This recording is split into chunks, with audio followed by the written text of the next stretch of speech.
Hello, in this video I'm going to show you how we can enter pairing mode manually on your Black Shark Lucifier T2.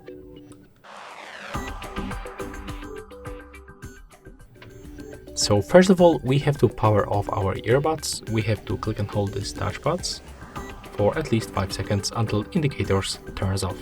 Let's do this right now.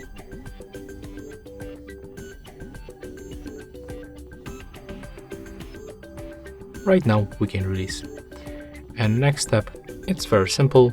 We have to click and hold these touchpads until indicators starts blinking green. As you can see right now we can release.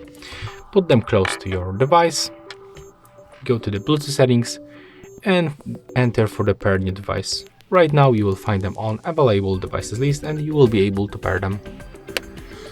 So that's all for this video, hope you like it.